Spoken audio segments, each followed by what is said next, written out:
Hey guys, real quick, only 40% of our viewers are actually subscribed, so let's change that right now. Hit that subscribe button right below.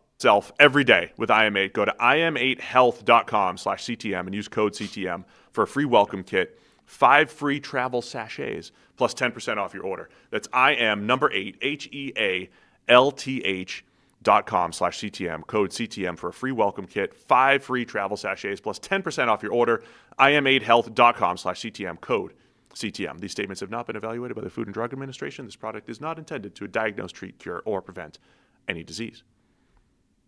All right, we're on to the other AFC East matchup. The other team at the top, the Buffalo Bills, losing to the Miami Dolphins, 30-13. Dolphins move to 3-7. Bills fall to 6-3, coming off their big win against the Chiefs, and Dolphins took it to them in this one. Yeah, I mean, not just losing, but getting fairly handily whooped. I mean, what?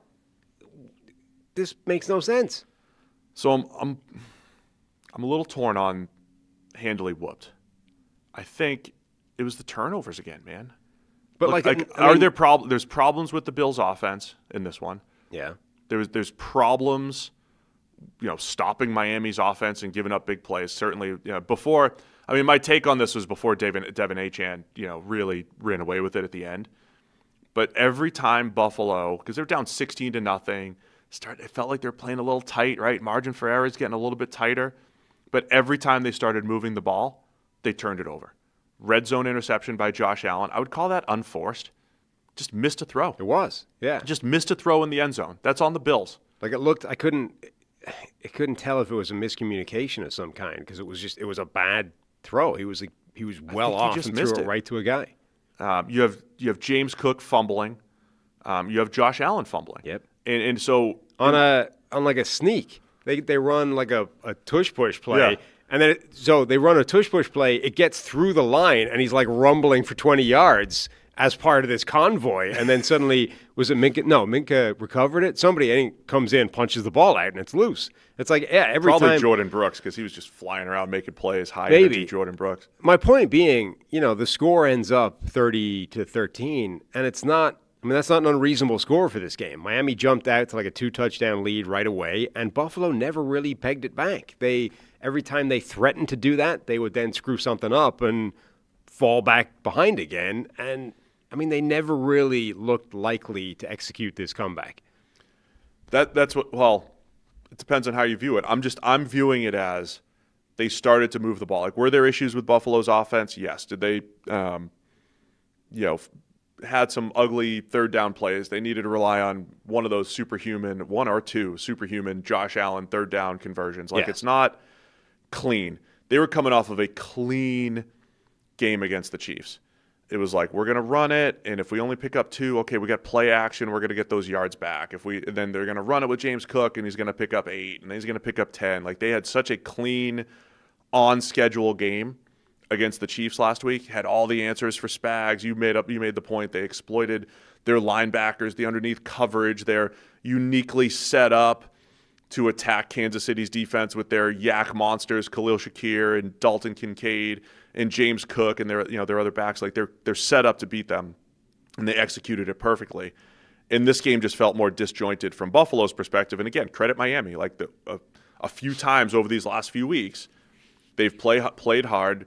I think outplayed Atlanta a couple weeks ago, played hard against Baltimore in the Thursday night game last week, and obviously played hard and made it competitive here. But Buffalo was just disjointed. But they still started to move the ball. And every time they started to move the ball, it was the turnovers. And I'm not saying they would have won if you take away 3 turnovers, but it's one of those, I don't think it's as bad as the scoreboard shows, but it's going to feel pretty bad if you're a Bills fan this morning thinking, hey, not only did you beat the Chiefs again, you did it, I think, in pretty emphatic fashion, and now you kind of lay an egg against Miami, which you did against Atlanta just about a month ago, right? Yeah. And now it's the inconsistency. And I'll just say this: if New England wasn't doing what they're doing right now, you would just the Bills have played these games before in the past. They have had just a dud of a game. Texans last year, they lost to Urban Meyer's Jags in one of their big seasons, 9-6. Like, they've played this game before, but it probably feels worse because, yeah, they're 6-3. And when it happened before, it's like, great, we still have a 2, 3, 4 game lead in the AFC East. You don't have that anymore. So the margin for error for Buffalo is not the same as it's been in the past. Yeah, it's not. And I guess, if you're looking at their season and you're like 3 defeats, one of whom is to New England, and they look really good. So that's sort of less embarrassing at this point. One of them is Atlanta, and they're inconsistent, but they're at least capable of those suffocating defensive performances, and that looks okay. This is the first one where you're like, okay, this is a problem. Like, Miami stinks. You should be able to beat Miami comfortably.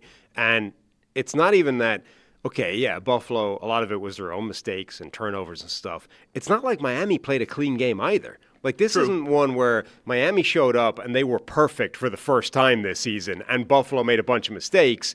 And then you're like, well, okay, if you're going to make those kinds of mistakes and they don't make any, you're in trouble. Like, Miami turned the ball over a couple of times. They screwed up on 4th down, when Buffalo was trying to keep a drive alive. Like, Miami made mistakes in this game as well and still won handily. Usually when I bring Dr. John Monson's takes to the show, it's on a medical perspective. But would you like to hear his take on the Buffalo Bills? Absolutely. As someone who used to live in close proximity to Buffalo. So he says, I didn't see the game, but what on earth happened in Miami? I gave him my initial, take. Ridiculous. Classic behavior of losers. Reminds me of Manchester United in the 80s. They would beat Liverpool and then lose to Oxford United. So there you go. Good old This OU. is just 80s Manchester United before they became good. Does your dad watch any football? Yeah. Okay. I didn't know that. Yeah. My dad texts me at 1 p.m. every week. He just says, Pats. He'll just send me like one-word text all the time. His opinion is this is indicative of a loser mentality that permeates Buffalo still. Interesting. Can't win a Super Bowl, can't even win the big one. Can't even win the one that you're supposed to win. Sorry, win the big one in the regular season and then lose to the team. The classic trap game thing. The classic trap game. And we at least acknowledged that on the Thursday show. It wasn't enough for me, to draw me away from picking Buffalo as my lock of the week. My lock of the week's lost by about 30 the last 2 weeks. Don't make me pick a lock of the week anymore, please. Lock of the week's like 1-8. Don't worry about it. Still better than Ari. Might not be anymore. Might not be. Look, and then, credit Miami. A couple other interesting dynamics at play here, but at least parts of Miami. Credit. Devon Achane is spectacular and has been all the way through the season. Bradley Chubb was a beast in this game. I mean, it's not like all of Miami's defensive front has got themselves together in recent weeks, but Bradley Chubb was a real force in this game. But overall, their defensive tackles haven't been as bad as they were early in the season, where they were just getting moved off the ball 8 and 9 yards. Like, that's been better. That's the thing about Miami. I never really liked them as a team coming into the season, but I didn't hate them enough, as bad. Like, I hate them as badly as like they looked for a lot of the time. So that's the question with the Dolphins is, will they ever play up to their potential? Because they do have some talent in the defensive front that we've said all season. And then from an offensive playmaker standpoint, they have Jalen Waddle and they have Devon Achane. And that's the other interesting dynamic this week was the story that came out that the Bills were trying to trade for Jalen Waddle, and they offered a 2027 first-round pick. And Quinnen Williams. Those are apparently the two targets. They were going intra-divisional, which – so on the one hand, it's like, okay, respect for big game hunting and Quinnen Williams and Jalen Waddle. Fascinating for two different reasons. Quinnen Williams, makes perfect sense to try and, add to that defensive line that suddenly got pretty banged up and would be a huge upgrade for them now. Jalen Waddle, like it's on the one hand, it's an acknowledgement that, yeah, we could actually use some wide receiver help. On the other hand, I couldn't come up with a player that better suits the guys you already have in the building. Like, let's add another. Brandon Beane just sees the X wide receiver in everybody. Like, you know what? We're going to unlock his inner X wide receiver, as opposed to, is Jalen Waddle dramatically different from the other 17 options we have to man the slot? But the other part of this but he's a vertical threat at least. Like, they don't have verticality to this offense other than they hit the long Keon Coleman back shoulder with yak, which is rare, right? They hit one downfield shot to Keon Coleman. They wanted a vertical threat and some speed to this offense, which I think they do need.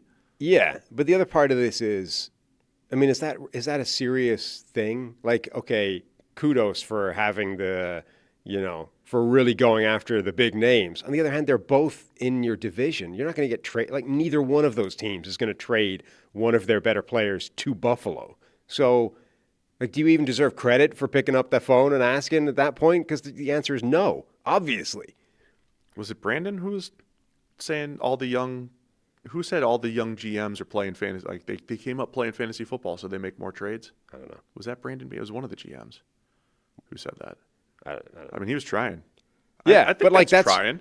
I don't know. That's one of those ones where it's like, are you actually trying or are you just trying to be seen to be trying? Because like those are immediate no's from both teams. And almost certainly you're not, I mean, they're just not going to make that trade. So the report was that Miami wanted a 2026 first rounder, not the 27 first rounder. And I think for them, like Waddle's a key piece of their rebuild. And I think that makes sense to hold on to him, even though it'd probably be intriguing to get a first round pick there. But I thought that was an interesting storyline because Waddle had the long touchdown in this one. He finished with 84 yards. And of course, Achane, 59-yarder that sealed it in this one. It is worth at least bringing up, Buffalo fans will want to do this, that, no Michael Hoyt for the Bills because obviously he popped his Achilles last week. No Christian Benford for the Bills. They're already down, multiple other players. They are pretty banged up. I don't think that explains this. I don't think this is down to just, hey, all of a sudden Benford and Hoyt are down, therefore you can get wrecked by Miami. No, we read off the injury report on Thursday, and a lot of significant players were questionable. Right.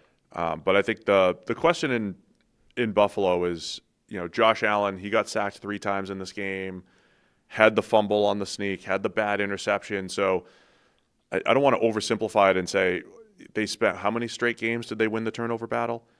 I mean, you're 29, 30, something. Yeah, and in the 3 losses, the turnovers left and right in the Falcons, Patriots, and now the Dolphins game. Like, is that completely the difference? I mean, not 100%. They lost a lot of other plays besides the turnovers. But for an offense that has lost a lot of the vertical shot plays, like the big time throws down the field from Josh Allen, those have been suppressed a little bit. It's like unless they play a game like Kansas City where everything's clean, right? They don't put the ball in harm's way. They stay on schedule with the run game. All the underneath passes are open. They take their shots when they're there. Like just play this really, really clean, pristine game. Like if you don't do that, are you just playing with fire every week because you don't have the explosives like you once did in the Josh Allen era? So that's where I think Bills fans have a little bit of angst, right? It's the defense, and then the same thing defensively. Like, what did we say last year? Like, man, this defense is kind of getting gashed. Yeah. But then they force the turnovers, and you get into the playoffs. Can they keep it going? Well, yeah, they did it, and then they forced 3 turnovers against Lamar. Well, when you face Kansas City, you're not necessarily forcing all those turnovers, but you're still giving up all the yards. Yeah. So now if you're so dependent on the turnover battle, it's really tough to control. There's an inherent fragility to a bend but don't break defense because by definition you are giving up a lot and then you're relying on the fact that eventually you'll stiffen in the red zone or you'll get turnovers, and as long as those things happen, you can give up a ton. But what if they don't happen? And in the playoffs, you go up against these better teams, and that tends to be when the turnovers don't happen. So, yeah, I think there's a nervousness or a fragility to a defense that does give up that. Plus, again, like for the 3rd, 4th year in a row, Buffalo, the longer we go into the season, the more banged up they're getting. Kincaid went down with a hamstring injury, so that's going to put him out for a while. Like, and again, it's not just you're missing players, you're missing big players. Like the cornerback that changes everything you do on defense, your number one weapon, really, on offense in terms of the pass game, and Kincaid now, like you're missing really important players. And in the past, it was like, all right, let Allen be Superman here, and you're just not getting as much of that from Allen. Just a tick off, I would say, this year, relative to. And look, I've described a few quarterbacks as streaky. Like when they're on a streak, it's tough to compete with them at the very top of the league. Allen is capable of going on a 5-6 game streak where he clearly looks like the best quarterback in the league. That's all in the cards potentially in the coming weeks. But now it feels like, as they're banged up, they might need that because their margin for error is tighter, right? You've got it. They're in second place now. They're not the clear favorite to win the division here. And firmly now behind New England. I mean, right. Obviously they've already lost a game to New England, but now they drop, multiple games behind them. Just harder in schedule. Terms of record with a harder schedule and have to play them again. I mean, this is all of a sudden you're looking at this and saying, I don't know what the odds are yet, but they're probably less likely to win the division than they are to win it, which wouldn't have been the case for most of this year. For the Dolphins, you get the interim GM bump. Champ Kelly, congrats to Champ. Remember we ran into Champ going to the party last year? That was Champ. Yeah, cool. And the other guy that was leading us in to the secret combine party, showing us where to go. Yeah, that was interim GM Champ. Well, there you go. Congrats. Want to know to Champ this time. Interim GM. Thanks for watching all the way to the end of the video. Check the Mic is live Monday, Wednesday, and Thursday, so be sure to hit subscribe so you don't miss a video. You heard the man. Subscribe.